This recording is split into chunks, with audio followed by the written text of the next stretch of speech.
Welcome back to the Social Seance, everybody. My name is Tara, and as always, I'm joined with my co-host, Jessica. Hello. This week, we're joined with our first guest, Jon Grilz, the creator behind the two podcasts, Creepy and Creepy Places. In this episode, we not only discuss his journey as a writer and a creator, but we dive in deeper and discuss how horror is an escape and helps block out the noise of the true horrors of the world. You can find Jon's two shows anywhere you get your podcasts and in the show notes below. And with that, let's go ahead and get into this episode. All right. Well, we're going to go ahead and get into our interview with our guest today. We have Jon here with us, and internally, I am fangirling because your show was with me through a lot of bullshit in real life, like we hear from listeners. So thank you so much. People live under a rock and don't know who you are. Let's give them a little spiel. Well, hopefully the reality of me isn't as boring as I think it is. It doesn't quite match the fiction of me. So, Jon Grilz, full-time podcaster. I've been podcasting for I think 9 years, about 9 years where I've actually tried to be good at podcasting. There was some early efforts that I don't talk about. Same. We have that. Yeah, I started with an audio drama called Small Town Horror, and I rolled that into my current show, Creepy, which is ostensibly about creepy things, most specifically creepy stories and creepypastas. For those who aren't familiar with creepypasta, which most still aren't, I'm pretty used to it. It's a portmanteau of the word copy pasta, where the concept was scary stories were getting copied and pasted across the internet forums. They were scary, so they turned into creepypastas, hence the genre. But it's online scary stories, essentially. Mm-hmm. Reddit stuff, yeah. Yeah, exactly. Reddit stuff, the old school creepypasta.com, creepypasta.org, what's now creepypasta.fandom. You know, there's still plenty of forums out there for people who aren't interested in Reddit or 4chan or anything like that, or who are worried about having their works stolen. Unfortunately, is still a very pervasive thing, especially on the YouTube side of things. And been doing Creepy for about 7.5 years. I've had some other projects, SCP Archives, Play Disgusting Podcast, a new true crime show, Creepy Places. So if I'm not busy, I find something to keep me busy. Or as my wife would probably specify, if you're not feeling anxious, you're going to find something to make you feel anxious. So yeah, and I've been doing it ever since and planned on doing it till the wheels fall off. I love it. I know this goes for like both Jessica and I. I have such a extra respect for people who create audio dramas because it's so much more intricate than Jessica and I telling each other cases and things like that. And even that, obviously, we have, so much hours of work, but like hearing kind of behind the scenes stuff from Shelby before, it's crazy. And I love it. And I'm obsessed with audio drama stuff. I love it so much. One of the things I do like to ask my fellow horror creepy people, do you remember what got you into this genre and then what also led to you getting into writing? Sure. I started writing in general because I absolutely hated public school. Middle school, high school they were not good places for me. And writing was very much an escape. I got to create my fantasy world where, especially when you're young, your characters do not have original names. They're literally about the people in your life that you want good things or bad things to happen to or whatever. I was not good by any means, but it was an escape for me. I desperately needed escape. And rolled that into college, briefly stopped doing it in college. I thought I'd be an English major in college. And then I took freshman comp, and freshman comp will make most people not want to write, the compare and contrast papers or whatever. I'm like, it's so boring for me. There are people who are fantastic at them, and I am not. I'm terrible. My mind wanders into horrible, horrible tangents. I tried some things, psychology, criminology, things like that. There was a while where I was on track to be a police officer, and some things changed, and I went back to English Lit. Realized real quick that the major that doesn't make you have an internship, not great after you actually graduate. When people are like, oh, cool, you have an English degree. And then went to grad school because I didn't really know what to do with my life. And I was working in kitchens and restaurants and things like that. Went back and got my master's degree in writing, thinking, okay, a master's degree. Now I got this. Now we're good to go. Now we're going to write books. Now we're going to be a real writer. Yeah, nobody cared. I self-published some books that weren't really read. And I don't necessarily talk well about my time. Like, having gone to grad school, I kind of laugh that I have a master's degree. But it's very much, if you're familiar with John Mulaney's stand-up, he's got this amazing stand-up. And which one was it? It was when he was at, I think, Radio City Music Hall, where he's making fun of an English degree. Like, I'm walking across the stage, sweating vodka, and you're about to hand me a degree for reading books that I never read. And that sums it up. I had to buy Walden 4 times in college because I hated it and I kept selling it. I never finished it. But in 4 different if I had read it in my first class, I would have known it for 3 more classes, and I refused to read it. But all that, fortunately, it also rolled into audio drama. And when I started finding podcasting, I was bored at work, and I didn't have the money to have an iPod. I had some tiny little knockoff version that could like clip onto your collar. Like I know iPod had one. Kids out there, an iPod was a little musical device used as like your phone. But you couldn't text or do anything else except for listen to like the same 10 songs over and over and over again. Mine had a camera. Did it? Wow. Yeah, like the later Ooh. versions. Like one of my versions of my iPod had a camera. You could take like 4 pictures and they were so grainy and you could never upload them. They were just on your iPod. Oh, I didn't realize that this podcast came from money. All right. Wow. This is something new I've learned. And I found podcasting early on. Just the big ones that were out there, because I wasn't familiar with podcasts either. I was like, what the hell is this? People are just talking. I'm going to listen to that. And I found out real quick, it's fun to listen to people talk. And eventually I found a podcast. Listeners yourselves, if you like audio dramas, there's one out there. I thought it was supposed to come back, but I haven't seen anything for a long, long time. It was called Pleasure Town. And it's an Old West set audio drama. The voice acting is absolutely fantastic. Like it's actually kind of a rough one to start with because they did such a great job in production. Well, this was back in the days when I think SoundCloud's still a thing. I have no idea. It might just be a joke at this point. I'm like, wait, I haven't heard of SoundCloud in so long. Yeah. So this was back when like I would listen to like Smodcast on SoundCloud and stuff. And I found Pleasure Town. And back in the day on the player, it would say how many plays it had done. I don't know if it was downloads or plays, but I looked at it and the first episode had something like 26,000. And that number changed everything for me because all of a sudden I was like, wait a second, 26,000 people actually listened to this?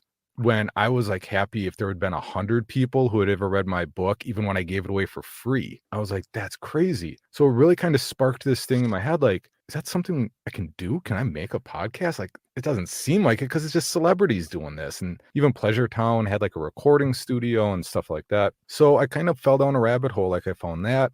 This is around the time Limetown first started. And really blew up the space. Like that changed audio drama for everybody across the board because it was serial, but fiction. And that really changed the game. And then you started seeing things like Tanis and Black Tapes and the audio drama world really start to form, not explode yet, form it. Now it's gigantic. People ask if I've listened to certain podcasts. I'm like, I'm sorry. No, there's so many. It's hard to keep up. I don't take any offense if someone hasn't heard of my show. I understand. There's a lot of content out there. There's 5 million podcasts available on Spotify or iTunes right now. That's tough. There was 1 million before COVID. Now there's 5 million. It's a lot. And I kind of fell down the rabbit hole listening to that. No Sleep was huge for me. Much like you were saying, listening to something that got you through hard times, No Sleep was that for me. I was just enthralled. I loved hearing the storytelling. It's even the old stuff that was grainy, that sounded like you just recorded on a bad laptop microphone. Didn't care. It was immersive. It was fun. It was that scare. And that's actually what got me into writing horror, because not too long as I was falling down that rabbit hole, some things happened in my personal life that I had a really hard time coming to terms with. And for whatever reason, I wrote a horror story about it. And it was very parallel to what was going on in my life, but I tried to change it enough because I didn't want people to know what was happening to me or things like that, or what I was going through trying to process. And people picked up on it immediately. I was not subtle in the least, evidently. But the beautiful thing about No Sleep, especially back then, was people treated the stories like they were real. So it actually kind of turned into this cathartic moment for me, that I wrote this horror story that is fiction that I'm writing. It's not really about me, but just thematically has parallels. It was almost like therapy. People were kind of talking me through, oh my God, this is so hard that this is happening to you. Really just supporting the kayfabe of it all, of no, yeah, we get it. We're in on it, but we're going to play the game with you. After that, I just started writing stories, horror stories. I just post on No Sleep. It wasn't a lot, but one of them got picked up by No Sleep. Oh, Oh, awesome. And yeah, I think it was I think if I remember right, I only have one daughter, and if I'm almost positive Atticus Jackson narrated it. But like that was mind-blowing. Like at that time, like, oh my God, they're actually gonna produce a story that I wrote. Like, and it's the same thing that I still hear from people, like, oh my God, like, thank you so much for producing a story. And it's one of the few times where I can't brush it off and be like, yeah, it's fine, because I remember it. I do remember how it feels to suddenly be like, oh my God, somebody likes something that I wrote enough to want to share it with other people. And it was huge for me, like just that concept that I could write someone that someone was interested in. And it just kind of worked through things. And I started really finding the catharsis in horror before. Like I liked scary movies, but I didn't really get into them until a lot later in life, like closer to college, like or the end of high school. And when I was in high school, like Blockbuster still existed and Mr. Movies and stuff like that. And so I would just bike up to like Mr. Movies and I'd rent whatever horror movies or whatever movies that I wanted to see, but I'd never seen because my family isn't particularly big into horror. And like that kind of just took me down this rabbit hole of like, no, this stuff is great. Like it's funny, but it's scary and it's cathartic and it's traumatizing. And I've talked about this many, many times before. I think people who don't like horror and why someone can like scary movies and why someone can be relaxed watching a scary movie or have it be a comfort watch for them is the amazing amount of vulnerability that it takes for horror fans to acknowledge not only their own mortality, but their own fear, their own neuroses, their own traumas. And you get to work through it in more often than not a formulaic way. And the hero gets to win more often than not always. And in life, we don't always get to see the hero win, right? In our own lives or other people's lives. So we kind of get like, you get a personification of the things that you hate and the things that you're afraid of that are taking people out, but it doesn't get to win in the end. It might come back in a sequel, but it doesn't get to win. And that's, I think, why I see so much kindness and support in the horror community. There's horrible fandoms anywhere. There's toxicity everywhere. You know, you say, oh my God, I loved Alien Covenant. It's like, what are you, stupid? Like, well, I liked it. Why do you care? Why does that hurt your feelings? Why does what I like make any difference to you? Like, I didn't tell you have to. I didn't say you're stupid for not liking it. All I said was I like it. So I've always tried to spread that too. Someone's like, oh, Martyrs is my favorite movie. And I'm like, oh, all right. That's a good gauge. I know who I'm talking to now. Like you're a different level. I'm not quite there, you know, or someone's like, Evil Dead 2 was too scary for me. Okay. So that's going to be, horror is going to be a little rough. Let's stick with Tucker and Dale versus Evil, and you know, let's stay on the happy side of things. I kind of found that catharsis, and I fell into horror so much, and then I started doing small town horror because I was like, okay, I can write something, and I can make it that people, I'm not going to pay for it, but people actually will listen and maybe be interested. So I took the concepts from the books that I'd self-published, and I started making scripts and some changes, and it changed a lot from what it started. Then I found this podcast. It doesn't exist anymore, but it was called the Audio Drama Production Podcast. And it was basically a podcast about how to make an audio drama and like just tips and tricks for recording spaces, finding actors, etc. And there was, I think it's called Audio Hub now, if they still do it. Sarah Golding, I think, had taken it over. And there was a Facebook group that was basically just filled with audio drama creators. So like all the people were making stuff at the same time, like Small Town Horror and Archive 81, and like everyone who's kind of kicking things off around that same time was on there and just kind of like, hey, I need help with this, or is anyone interested in that? And I had no money, and so I was able to find Tom Parsons, my composer, and Daniel Burnett, who was my first editor, who were just like, cool, yeah, let's work on it. Like they want to practice or whatever. I literally had no money, so I was like, I can try, but it's going to be terrible, and do all the voice work myself. And I realized real fast I don't have what's called range. So I was able to find some people in the group to help out, and it kind of went from there. I had a blast with the first season, but I found out how exhausting writing audio drama is too, especially because to me it was personal, because it was a concept that I had originally come up with, but there was aspects of me in the character. When you get negative reactions to it, it hurts a lot more. You know, if somebody, I've always said, like, if somebody listens to an episode of Creepy and they're like, that story sucks, I'm like, all right, they didn't like it. But more often than not, I didn't write it. Like, I'm not going to take it personally. And if someone's like, oh, I hate his voice. Well, I got one. I can't do anything about it, dude. I'm sorry.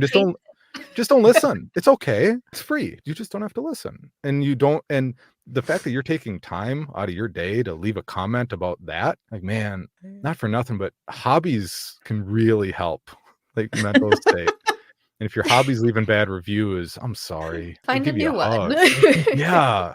You need some hug From your therapy ear. or something, or like baby goat yoga or something to just kind of mellow out a Right? little bit. When we get like bad reviews on the podcast, like Tara and I often giggle about them because it's things like, oh, I can't stand their voice, or they say like too much, or they're annoying, or they sound like they're from California. And we're like, well, we are from California. Thank you for pointing that out. That should be a 5-star review, to be fair. Yeah.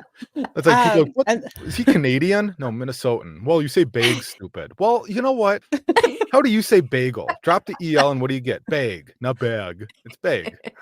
Right. No, I just don't understand people who literally feel the need to tell other people that other people suck all the time. And I mean, Tara and I are like, we've joked about making merch. That's because we got this one and it was just like, it was like a 1-star and it was like too many F-bombs. And Tara and I like made a mug. Oh yeah, we did. We were like, this is so funny to us because we might not be your cup of tea. Yeah.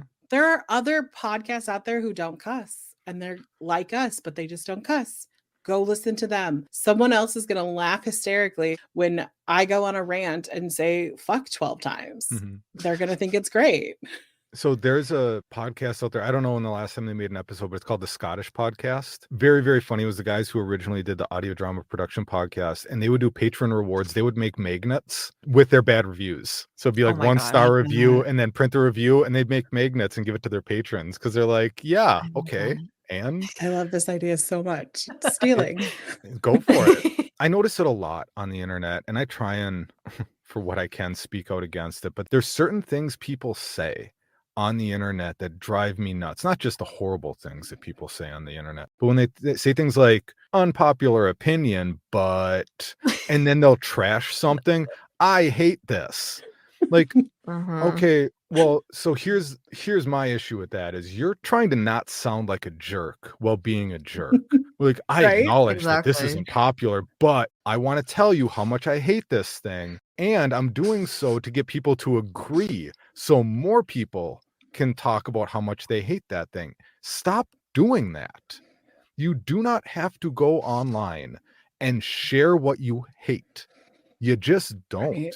It's so much easier to not do that than to do that, because I have to assume those same people get in arguments about it. That's exhausting. Getting an argument with someone on the internet is terrible. That's why I'm not on Reddit anymore. Like, because there's always like someone who's just mad.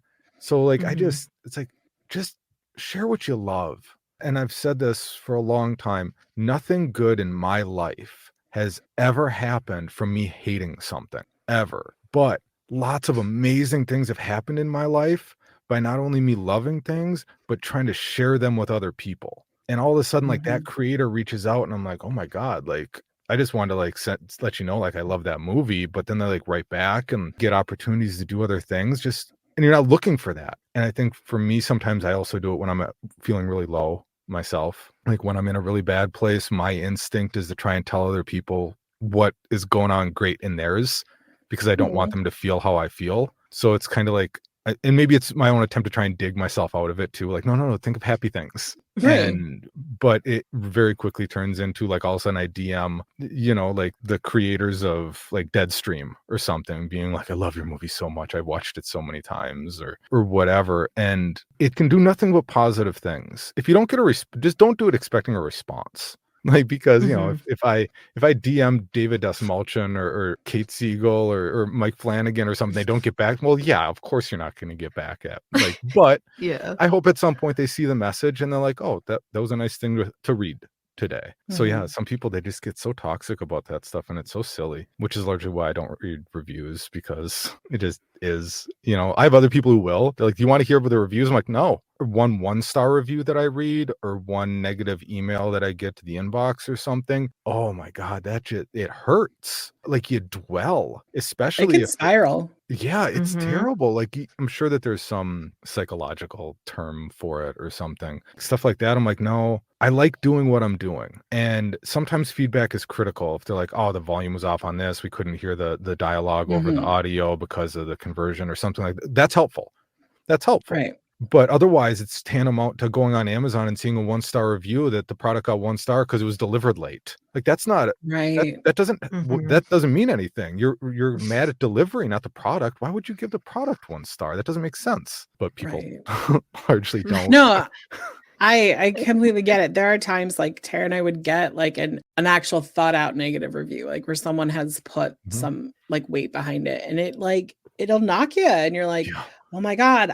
From podcasting, I have developed such a complex about my own voice. Like I'm like, I hate the way my voice sounds. But every week we put a podcast out where my voice is the thing that's out there. It's kind of cathartic in a way. It's like, I hate this thing, but it's also the thing that gives me a platform. But please don't point out that my voice sounds horrible, because I will cry. And podcasting is ultra unique in that regard, because when I've ever talked to people and they're like, oh, what do you do for a living? I'm like, I'm a podcaster. And it's always awkward to say that, because Mhm. up until recently they were like, oh, true crime. And I was like, no, damn it. It's always true crime. And now I can say, yeah, go subscribe. I would always get really awkward and be like, oh, I've thought about doing a podcast, but I hate my voice. I hate the way my voice sounds. And my reaction was always, has anyone ever walked up to you on the street or at work or one of your friends and said, I hate your voice. Your voice sucks?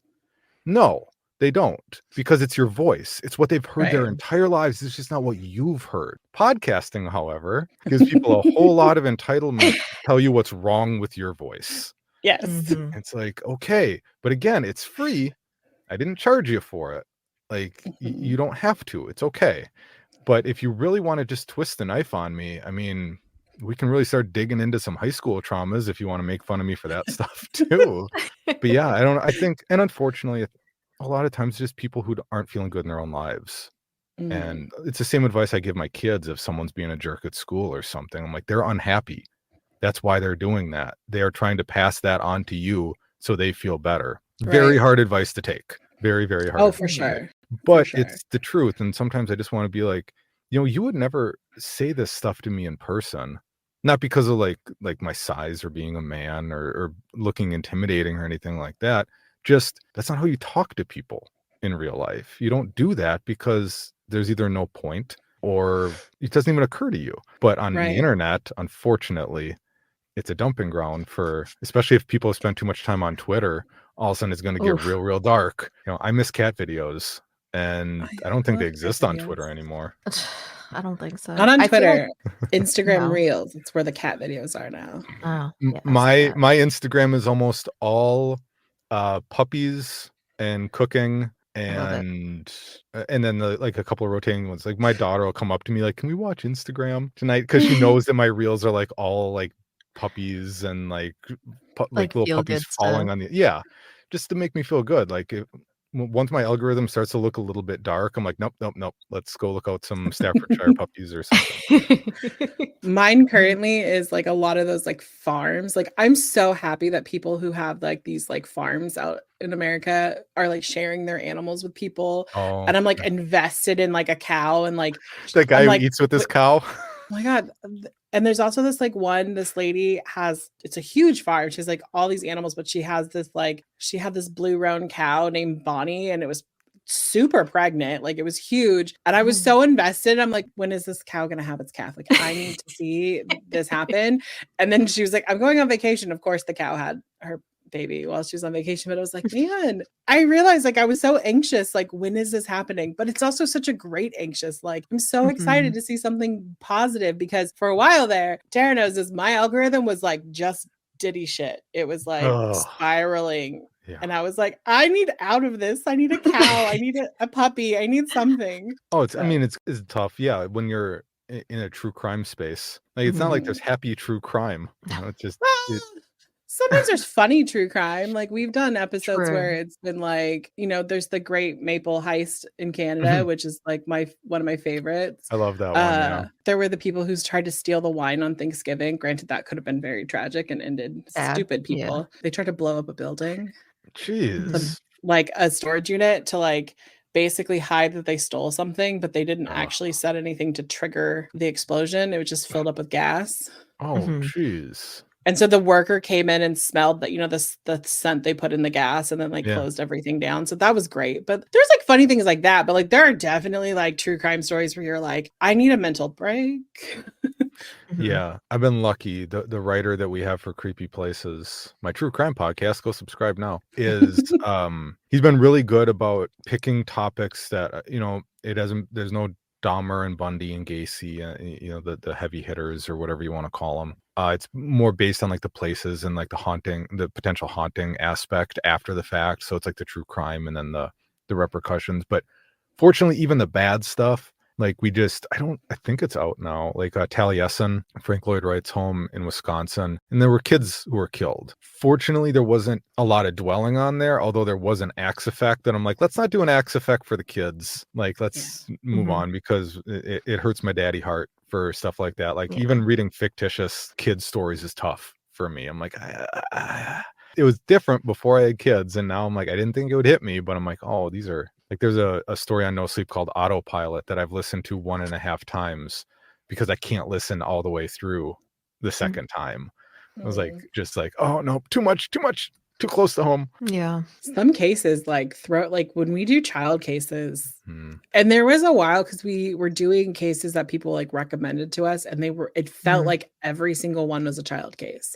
And it was to the point where Tara and I had to be like, publicly, we're not doing child cases for a while because otherwise we're mentally not going to survive this, because it takes a toll on you because you take in that negativeness. And we try to like tell it in a way that's like respectful to the victim. Like that's our number one goal. And when it's a child and you're talking about these horrific things, sometimes there's no way to like delicately talk about it. You have to like kind of go to what happened to them, and it just takes a toll on you. And being a listener of podcasts, it's like sometimes you don't absorb it the same way because Tara and I've read it 12 times on different resources, and may have accidentally seen crime scene photos.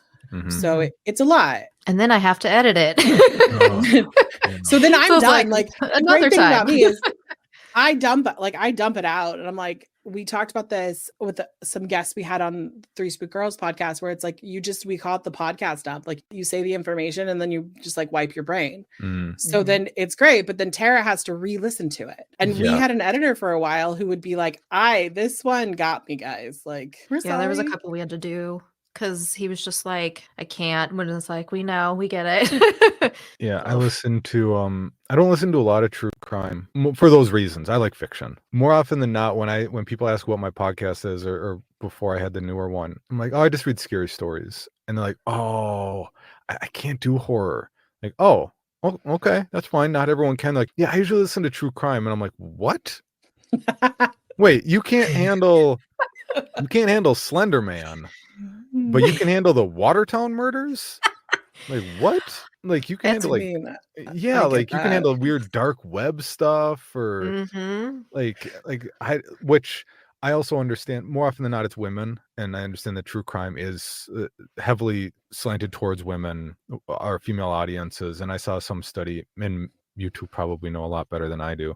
There's some study that statistically true crime is consumed most by people with anxiety and depression, because I think it's a lot like horror, that you look at it as either catharsis or, something like there is some sort of, it's terrifying and it's horrible and everything else. But for some reason, there's something about it that is kind of relieving. Maybe it's identifying the horror out there, because especially as women, it can be everywhere, right? Like you don't know, like even in the safety of your own home, it can be there. And yes, it can happen to men, and complaining about that out there, but let's be realistic. Like I worry about my wife going some places. If it's like a nighttime, if she wants to take a walk at night, we live in a safe neighborhood, and I'm still like, you got your phone, right? Like I just like it's unfortunate. Like it's just the reality of the world. So maybe it is catharsis. I hope so. I hope that that it doesn't fuel anxiety.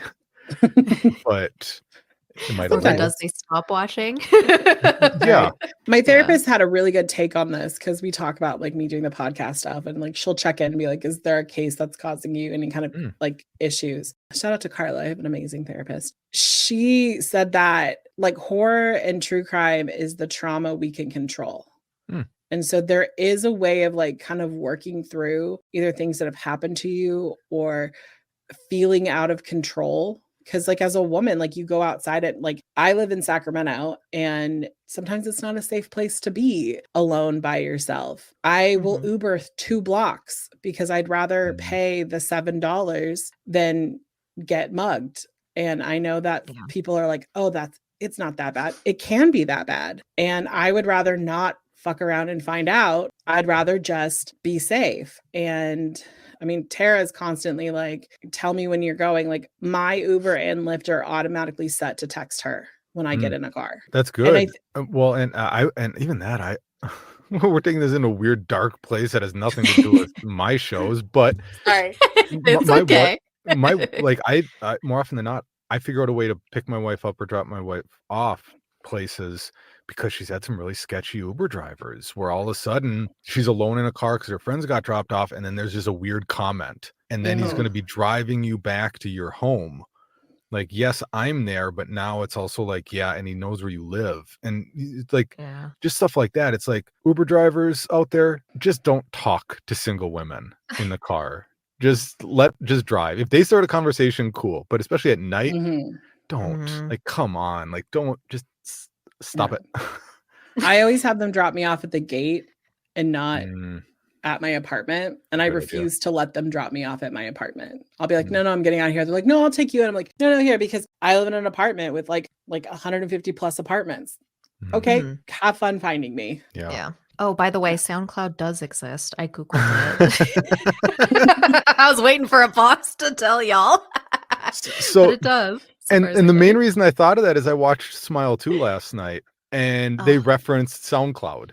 And I was like, oh my God, does anyone else watching this even know what SoundCloud is unless you're a musician who, well, you know, hasn't gone somewhere else? Right. That's funny. Oh man. Yeah, I was supposed to go see Smile 2 last night. My wife got sick though. So we're gonna hopefully go this like next week or so. But oh my God, I love it. Was it did you like it? I don't want to set expectations for you. I liked it more than the first one. See, now, I'm not saying that I loved the first one, but I liked the first one. I thought the theme of it was more fun. And I love practical effects. Yes, there's CGI in this one, but for me, it was too CGI heavy at the end of Smile. The first one, it kind of took me out of it. Kind of like watching the remake of It. Like there was so much CGI with Paul Bunyan and the old lady and things like that. I'm like, I'm not, I know what it is. It's not hitting the same. Yeah, it's not hitting the same as the practical effects. So in the first one, that kind of took me out of it. This one did a lot better job for me. And I like the themes of it all. And it was also terrifying and traumatizing. And there were some amazingly great framed scenes in it. So I really liked it. It's not often that I've said that I like a sequel more than an original, but I thought they did a really good job with it. And it's got like an 83 on Rotten Tomatoes or something. So more power to them. That's awesome. That's like way up there. Jeez. Yeah, especially for horror. Yeah. Oh yeah, for sure. I don't do those type of horror movies. I'm strictly like a slasher girl, like or horror comedy. Yeah, or horror comedy. Like when you said that comment earlier about Dale and Tucker, I was like, "That's me." I love that movie. I adore horror comedy. Like when it's done right, it is the absolute best. They're brothers, right? Or they're flip sides of the same coin. There was a great interview with Key and Peele when they were talking about horror and comedy, and I think it was Keegan-Michael Key. Someone asked him what the difference was between writing comedy and horror. And I think he said it's like when you let the audience breathe. So it's like comedy lets you know like it's funny. But if you tell a joke and smile, people smile or laugh. Unless it's a terrible, horrible, misogynistic, stupid joke that, why aren't you laughing? It was a joke. Unless it was one of those. And again, stop doing those too. Just better jokes. But horror, if I tell a joke and just stare at you for a long time, you might start laughing uncomfortably, but you won't think it's funny until I release the joke and then smile and be whatever. So it's all about that. So horror comedy done right, you know, the Behind the Mask, Rise of Leslie Vernon, is fantastic. If you haven't seen it, it's especially slashers that take on the mockumentary style slashers, Cabin in the Woods, Yes. obviously, and Tucker and Dale. Yeah, I love that. I love any movie that's like, yeah, we got tropes. Here they are. We like them too. Yeah, like acknowledge it. You don't have to pretend like they're not there. It's fine. I'm so comfortable with slasher movies. Like I watch them while I'm at work. Though the other day it did kind of give me away because I was like watching Scream 6 and my boss walked in. I didn't see him because like we share an office. So like he has to walk through my door to get to his door. And he walked in and he was like, hey, and I have these type of headphones at work. And I just was like, ah! And he was like, what? And I was like, I'm watching a scary movie and you just startled me. And he's like, well, okay. And just kept walking. I was like, my bad. I think there's only been a couple of times at my old job I tried watching a movie. Mostly because I definitely was not supposed to be. Oh, I'm not at all.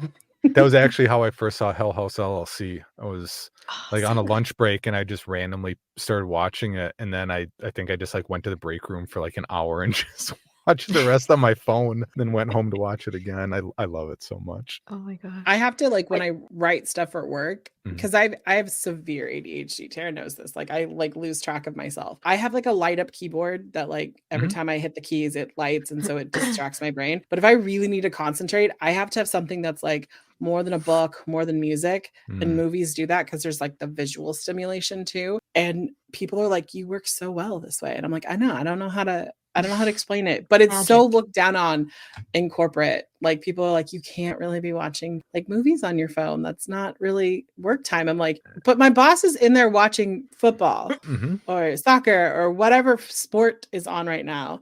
And they're like, well, you can turn on CNN on your TV. And I'm like, oh, then I'm just gonna be sad. Well, what's the difference? Well, probably from an there's an HR standpoint, I'm sure. Like you suddenly see someone's entrails and you're like, oh, all right, maybe I was pushing it. But I'm the same way. Angle my phone away from people but my TV for like work is like right here. And I work in government relations. So like CNN is kind of like our just background. Sure. But I just like right now, it's like I don't want to listen to that. I don't want to be sad all day. Yeah, that was one of the first things I did when I started doing this full time is put a TV in my office so I could have something on in the background because I'm the same way. For me, it's background noise. I don't want to watch anything new. And unfortunately, like I can't watch a lot of like foreign language films because I'm going to just stop and watch it because it's not dubbed. You know, like I'd love to rewatch One Cut of the Dead while I'm working, but I know I'm just going to watch One Cut of the Dead while I'm working, or Gonjiam Haunted Asylum or something like that. Not French horror. French horror is, man, French horror is tough. But yeah, I totally understand. Oh my gosh. It's so funny. I was, when you brought up Evil Dead 2, so last summer, I think it was one of the last times Jess came and visited me. Summer. My wife and I turned on Evil Dead Rise, and she was like, "Nope, bye. I'm gonna go take a nap." I did. I know my limits. Well, Evil Dead Rise has some scenes. I get that one a little bit. Me out, yeah. Yeah, Evil Dead 2 is my gateway horror pick. Where if people aren't quite sure, I'm like, it's goofy enough that you can get away with it. I mean, when Bruce Campbell has a laughing fit in the middle of it because he's laughing at like the deer head on the wall and he's just doing like a little dance and stuff, like that's okay. But at the same time, like what you like. If it's too much, cool. That's the beauty of horror. There's so many subgenres. You can find something you like. I love slasher movies. I'll get really into like watching it and like giggle about it. But yeah, I can't do a lot. Because I was raised in like a Christian cult, so a lot of like anything that's like super demonic heavy, I just can't deal with because it's the trauma of like being taught about like demon possession and like how when I was acting terribly as a kid, I was probably demon possessed and like by like people praying for me. So I'm like, I don't want to do this. Like, just makes so the me last uncomfy. Exorcism is probably out of it for you, or the final. I've watched a lot of the Exorcist movies. I don't even know why. Wow. Probably I'm like, I know what these are. It's probably. And the thing is like, if I know I'm in a safe place, I mean, to be honest, I think I was probably a little elevated at your house at that time. So like, I was just like, I can't do this. It's going to like seep into my subconscious and I'm going to have a nightmare. And I don't need to have a nightmare at my friend's house. Like, I don't want that to happen. My house is haunted, so no, we definitely don't. I'm her gauge. I'm like, yes, this is one that's okay. This is too scary because we also We also have a virtual book club with our other show, and we did Incidents Around the House for October. And it is, especially if you have to listen to the audio version of it to make it like top tier. It was really creepy. Are you familiar with it or no? No. Okay, No, so there's it's 5 told... million podcasts. I'm sorry. Oh no, No, it's a no, book. book. You're fine. It's a book. Oh, Yeah. what? Oh, that one. Book. I can kind of see. Incidents Oh, Around yeah, the that's House. the author of Bird Box, right? Mhm. Yes. Yeah. Oh my God. So like the audiobook, that voice actress, chef's kiss. But it's really creepy because it's told from a little kid's perspective. And I told Jess, I was like, I'll just tell you what happens. Don't read it. You'll be too scared. Because there were parts that creep me out and I can consume a lot of things and be okay. But 10 out of 10 recommend. Super good. Super good. Well, the great I thing love is it. that I have to work during our book club meeting, so I can't even comment on it. Mhm. I'll be like, Mhm. so. No, Tara does. She'll be like straight up, be like, I'll be like, what about this movie? She's like, just, it's not for you, hun. No, not you. Don't watch it. I was like, okay, thanks. Because I would rather her tell me than me accidentally, especially since I live alone. Traumatize yourself. I will traumatize myself. Like, I love telling this story because people like think I'm kidding, but I went and saw Paranormal Activity and I was like, oh my God, this movie, like, it freaked me the fuck out. I slept with the Bible for a week. People were like, it's so cheesy and fake. And I was like, you don't understand. I grew up in a church where people talked about this kind of shit happening to them and seeing people like act crazy that they were demon possessed. I'm like, why did I do this to myself? Like, and yeah, my parents were like, are you okay? And I'm like, no, I've been sleeping with a Bible. And they're like, that's different for you. I get that. My wife was raised Catholic, so she brings some Catholic baggage to some horror movies. But Paranormal Activity is actually one of the few movies that she can't watch either, because it's not necessarily that the movie is so scary as much as it's the noises. Right. So Yeah. especially, I think one time we watched it and then I had to go out of town for work, and she's like, I didn't sleep that night because like you hear a creak somewhere else in the house, and we sleep with a sound machine and a fan and stuff. So I don't understand how people in movies can sleep in silence, or not in movies, no. but I see it in movies and I'm like, you hear everything. That's terrible. I would never be able to fall asleep anymore. I watch No, Bob's Burger absolutely. every night. Like, it just rolls in the background and people are like, how can you sleep like that? One, it's Tara's fault because throughout our lives we've lived together at different parts and she watched TV while she slept, so then it just became a thing I did. But it's true, like I live in an apartment by myself. Like, could you imagine if my upstairs neighbor was like walking around and I hear it and I'm like, oh my God, Or someone's in drop like, something. yeah.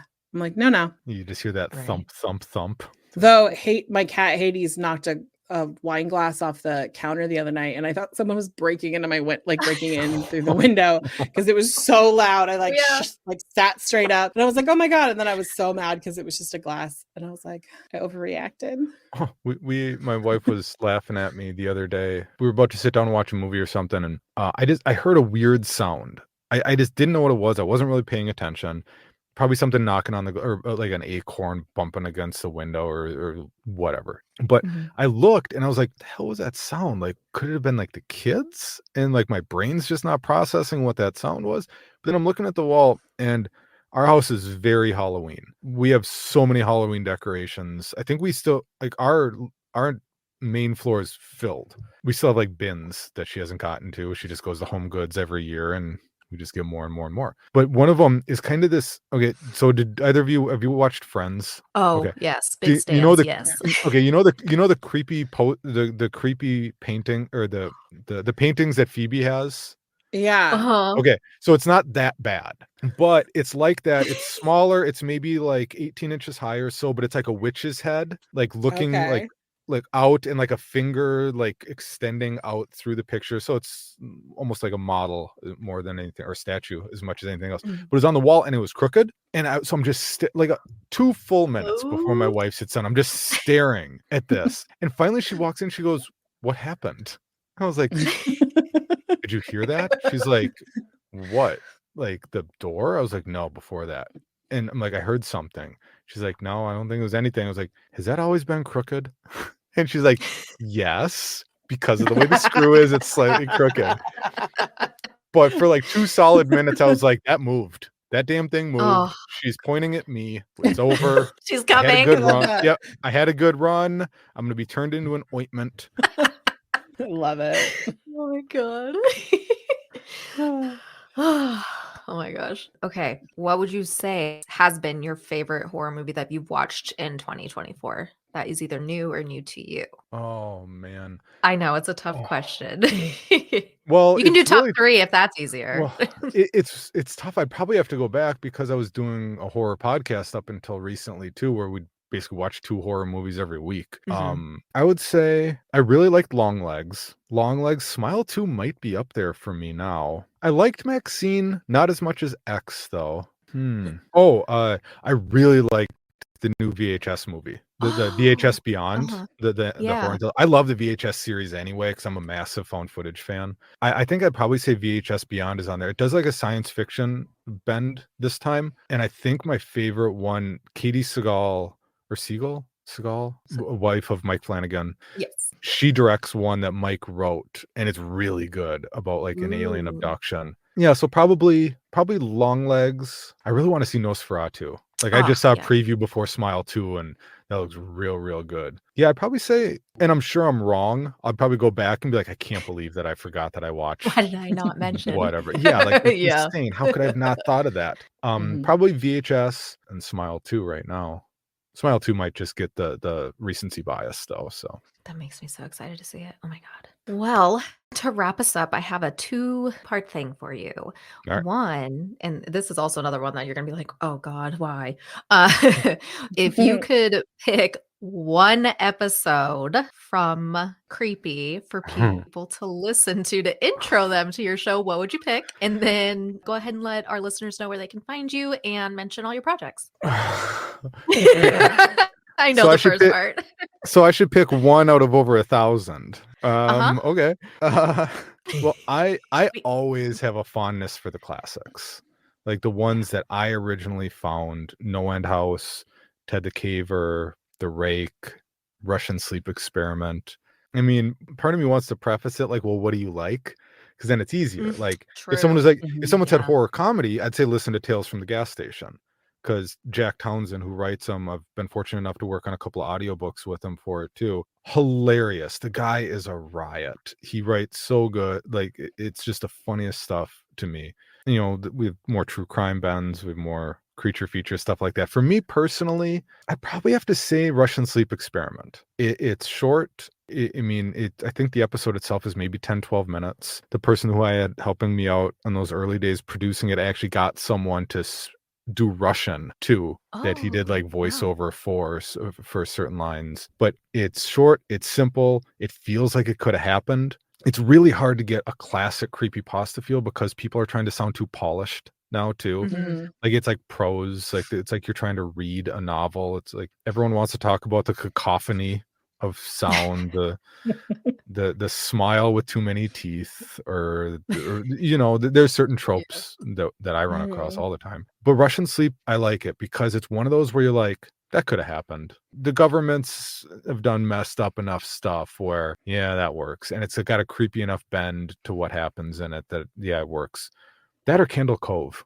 I love Candle Cove too. They did a good job on Channel Zero adapting what's a very, very short story. But if I had to pick one, I'd probably say Russian Sleep. Awesome.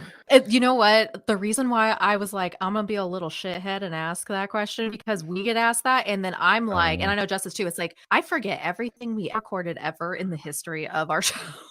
We'll get them. I'll get questions. People email in or on Patreon or in Facebook groups or something. We'll ask, hey, what was the story where a woman hears a bump like against the glass? And I think it might have been 5 years ago. And I'm like, there is no way.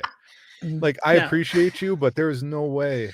Like, that's something that I've had to come to terms with in binge culture. When I would listen to a podcast and I binge through stuff, I'm like, oh my God, they're saying the same stuff over and over again. And they're forgetting that they ever said it in the first place. And now I realize, oh, well, yeah.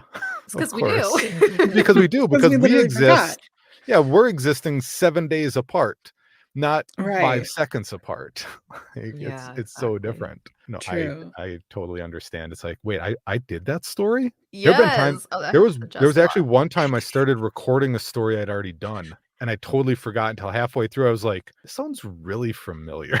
Tara and I have done this where we're like, we've the thing is like with us, we have to go do all the research and everything Mm. again. And then it's like and it's like for some reason it just isn't clicked. And it's even funnier when we used to do these things called stabby snippets on like we used to do them every Thursday. And it'd be like, okay, I would do it. And then like 2 years later, I'm like, okay, Tara, I want to do this episode. And she's like, that's cool. And I do all this research. And then I start telling her about it. And her eyes just start to like kind of squint at me. And I'm like, what? She goes, I think they've done this. And I'm like, no. And so then we have to like Google our own catalog.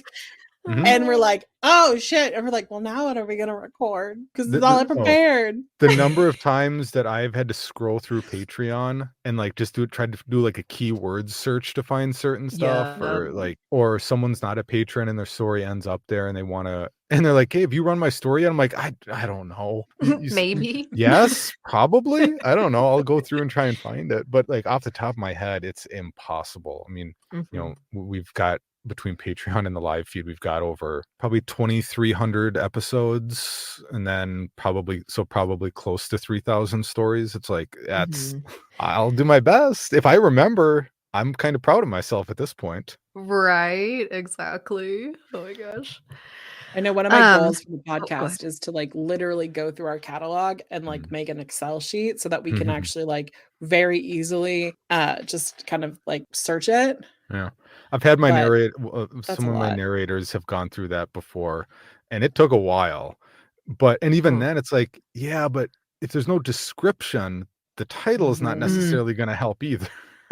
Well, that's what I was going to do. I was going to take like the title of the episode and then cut our little description out and like put it in there. And it's going to be a lot of cutting and pasting. And I think a female narrated the story. Well, we've got 8. That doesn't help. It's actually easier if you said a male had done it, but okay, give it a shot. Well, thank you so much for joining us here today. So everyone can check out all of your cool stuff. Go ahead and let them know where they can find you on social media and all that stuff. Sure.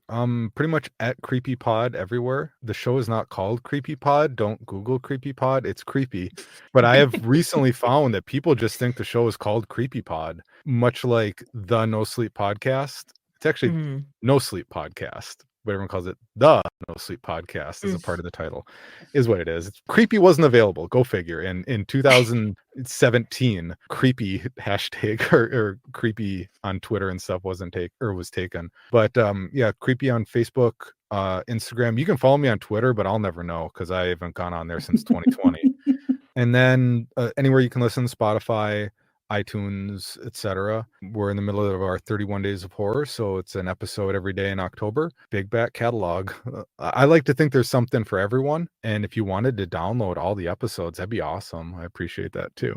But yeah, otherwise, new episodes every week. We haven't taken a week off in 7.5 years. There's one thing that my own personal anxiety and neuroses refuse to give myself a break. Hopefully to your benefit. Hopefully it's enjoyment. Hopefully it's something to distract you during your own bad days, which I documented myself on the episode if you go back far enough. But yeah, otherwise it should be just about everywhere. I hope. If it's not, please tell me, because I'm also old and they keep coming out with stuff and I'm like, I don't know what that is. Are you on TikTok? I am absolutely not on TikTok. Good for you for being on TikTok. I'm not going to try and navigate that. I'm happy to be mostly on Instagram. I like pictures. Pictures are easy. Again, thank you so much from Jess and I for coming on our new show. And yeah, guys, check his show out, all of his other projects. It's amazing. So with that, we'll go ahead and see you guys next time. Bye. Bye. Toodles.